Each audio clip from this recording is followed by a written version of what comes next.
What's up, guys? TheSgtSloth here, and you're watching episode 2 of Transformers War for Cybertron Tactics, the series where I go in-depth, giving you some hints and tips to help you improve your gameplay.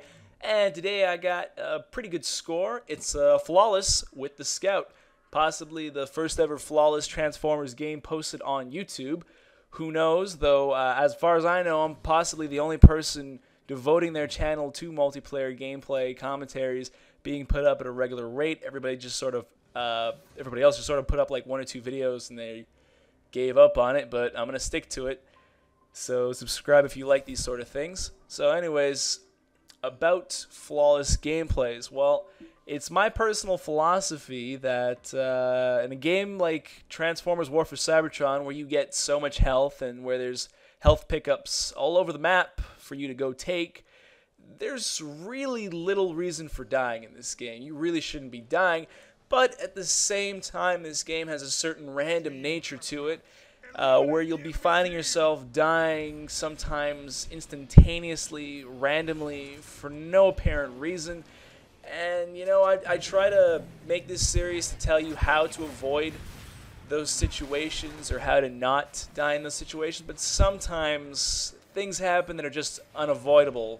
For instance, the Scout class, which I'm using here, well, he can go invisible, and if he goes around the outskirts of the map, keeping his back to the wall, and he comes up behind you, invisible, and then knifes you, and then shoots you with his shotgun afterwards, because there's a delay between melee attacks, but there's no delay between knifing and shooting. You can shoot immediately after knifing in this game for some reason. I don't know why that is, but it makes the Scout's job very easy, and if that happens to you, no matter what class you're playing, you're basically dead.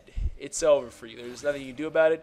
The best you can do, and what I do, is I constantly do 180 or 360 spins as I'm walking around just to make sure there's no Scouts, because the cloak isn't the end-all best ability ever. There's ways to stop it. You can still see invisibility quite easily. You just have to make sure he doesn't come up behind you. You're not facing the wrong way.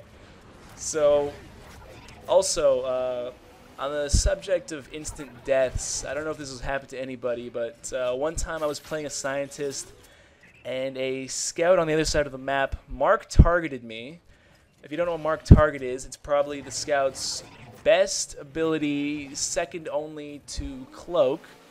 I'm not a fan of Dash, and the other one, Decoy Trap. Decoy Trap might be really good with the perk that makes the decoy traps poisonous, but I don't know. I'm not high enough level, so I haven't tried it out yet. Anyways, just clearing my throat. What happened was he put mark target on me. What mark target does, it makes a giant box appear around you, and your defenses suddenly drop quite a bit. And then he sniped me with the sniper in this game, known as the Null Rod. And that was an instant kill, and I was really surprised by that strategy. I didn't think it was possible to get instant kills with the sniper rifle. But mark target makes it possible on dudes with low enough health like the scientist. And, oh, here's an example of a really bad Scout. You see, he put up his cloak, but he wasn't listening to the announcer when the announcer said that our team had gotten the orbital recon beacon, whatever it's called, which makes everybody show up as a red triangle. You are not immune to the red triangle of death if you are cloaked. The enemy will still see you if they've got their recon up. So, anyways, basically, just to sum up what I was saying before, you should always aim to get a flawless in the game, but don't beat yourself up over random deaths. And there I pick a guy off with my car form. I honestly think the best secondary you can use when you're a Scout is your car's own machine guns, because there's really no reason to ever use any of the other guns that the Scout has besides his scatter blaster. You're going to probably be using that 24/7 if you're not using the car's machine gun, you know. And he's probably the only class in the whole game where I will just right out say, you know what, all the secondary sucks. Just use his car's machine gun if you ran out of ammo. Because, well, let's look at what weapons the Scout gets. He gets the Null Rod. That's the sniper rifle, which is a which I think is pretty underpowered unless you combo with Mark Target to get an instant kill, but I honestly think that only works on scientists. I'm not sure about this. Null Rod might be a lot more damage if you shoot them in the head. I don't know if it's instant kill if you shoot them in the head. Probably not against a soldier.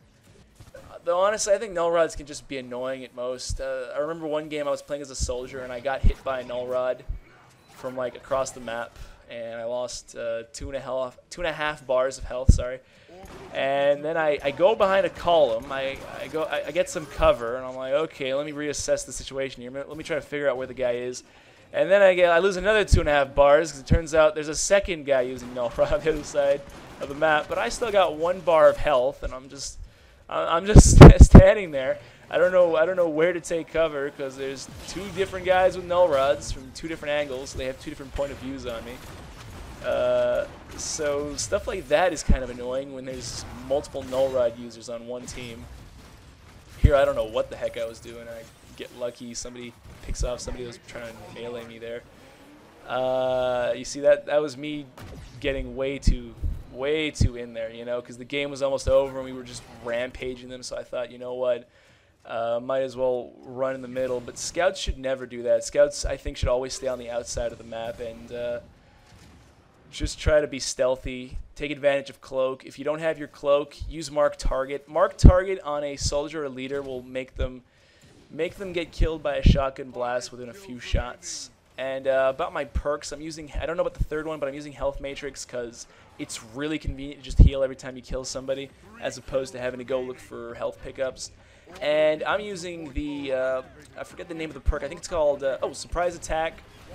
What it does is it gives you a damage bonus every time your cloak ends. I really like it as opposed to the Backstabber one because with Surprise Attack, it boosts your shotgun damage, so you don't have to rely on being close enough to have to melee the guy.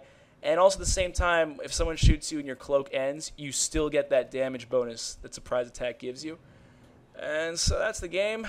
8-0, flawless as the scout. I probably would have gotten a lot more kills, but my team were too good. The enemy team was too bad. We ended the game pretty fast. So anyways, if you could, please take the time to comment, rate the video, and to keep up with future episodes, please subscribe. Thank you very much. Have a good day.